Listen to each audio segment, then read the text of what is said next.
The executive director at the Port of Los Angeles has warned that shipping volume from China will plummet this week. He joins me now to discuss. Gene Soroka and Justin Wolfers is here, a professor of economics and public policy at the University of Michigan. Gene, tell us what you've seen so far, because I know you've already said that a number of major American retailers, the big guys, have stopped shipments from China altogether. Good evening, Steph.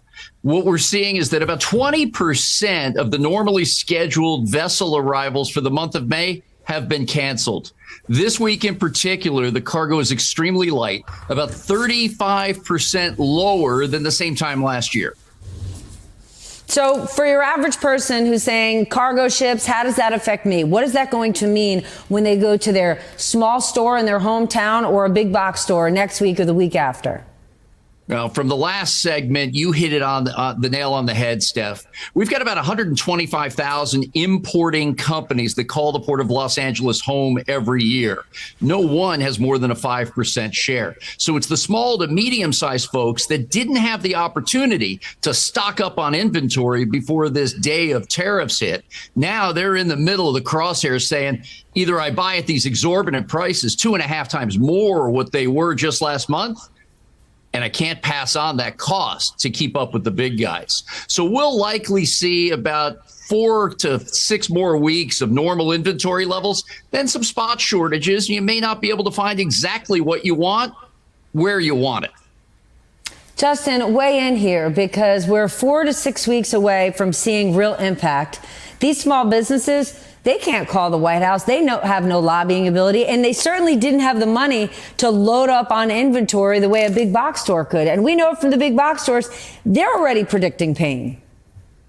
Yeah, let me take Gene's story and add a little bit more economics to it, which is we know that there's less stuff coming in. That's what Gene just told us. We're not making more stuff, so therefore there's going to be less supply. Look, there's 3 ways this can resolve. I think a lot of people have been very quick to jump to the everything's going to be sold out, there'll be nothing left on the shelves story. That's one possibility, but it's not the only one. Another possibility, of course, is the reason that they're not ordering this stuff is they realise they're going to have to jack up their prices, and they'll jack them up so high that not many people are going to want to buy stuff.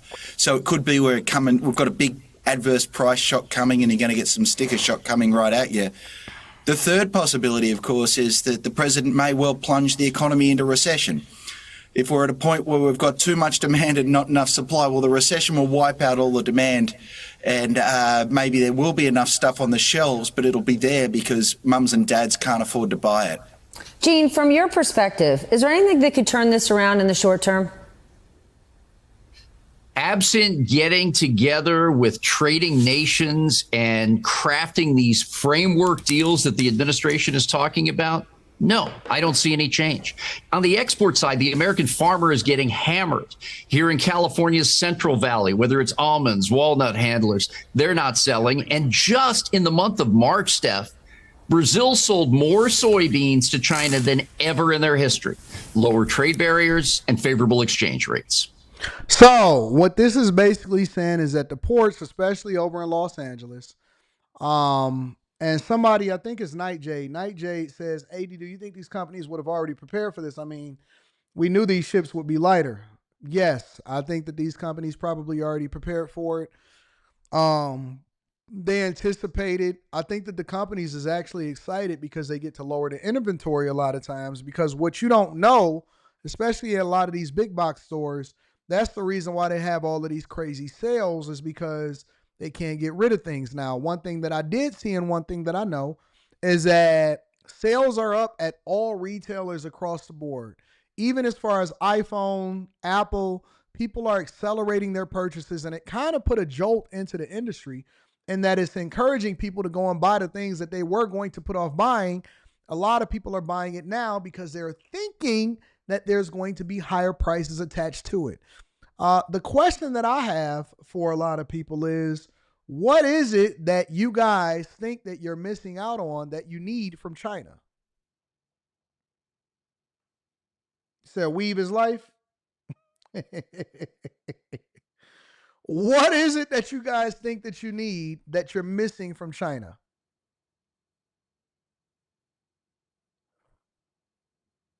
You guys are unbelievable.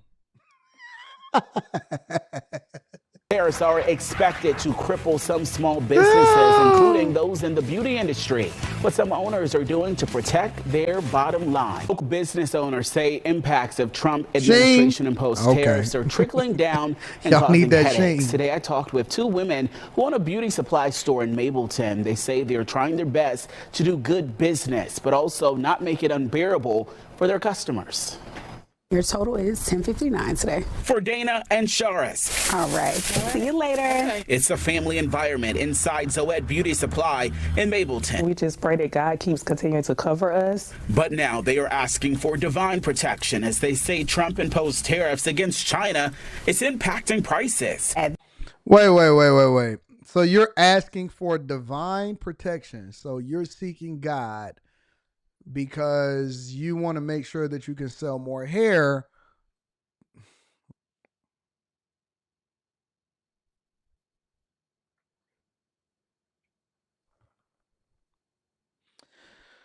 Oh, man. God forbid women learn how to do their own hair. God forbid women learn how to get a curl wand. Now, you ain't even got to do the curl wand now. Don't they got like the air ones or the ones from Dyson, the Dyson ones that don't even burn your hair out and stuff like that? Because like we used to hear y'all, I remember when I used to go to church and you would hug up on a woman and you can actually tell that she curled her hair because her hair would smell like curl wand.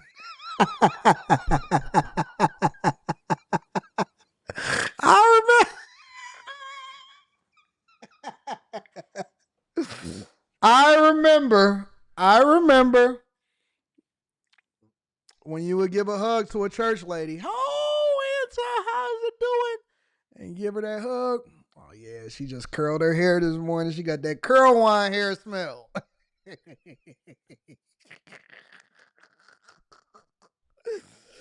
God forbid that y'all actually learn how to do your own hair and we don't get red weave wigs all day long.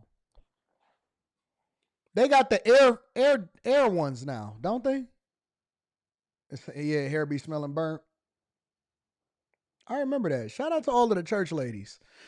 Growing up in a Pentecostal church was something interesting. It was an interesting interaction. At this point, it's no longer possible. They are here in full effect. The prices have gone up extremely high. Trump hiked tariffs on China to a staggering 145%. It's making it difficult for some Chinese business. And then the women nowadays, because they don't want to put the curl wand in their head, and they haven't learned how to do it the other way. Because I remember like women back in the day, they used to roll their hair up in the things, in the little rollers. And then when they took the rollers out, their hair would just, women actually put a lot more effort into themselves. They trying to take too many shortcuts now. So now, then they started doing the curl wand hair, and then they would say, I don't want to burn my hair out, or my edges, the edge thief came and took my edges out. And so then they start getting pieces in their head. And then when they get them pieces in their head, they get the horses in their hair.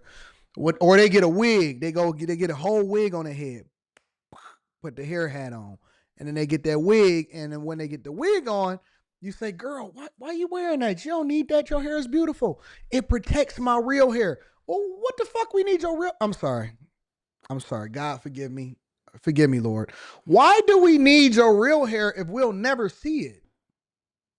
What are you protecting if I've never seen it before? Man, listen, bro. It was women for, I would say, maybe 6 years. I had never seen their real hair before. And then I had popped up over my homegirl's house, and I guess she was the one that was doing the other girl's hair. I said, who was that handsome man in there?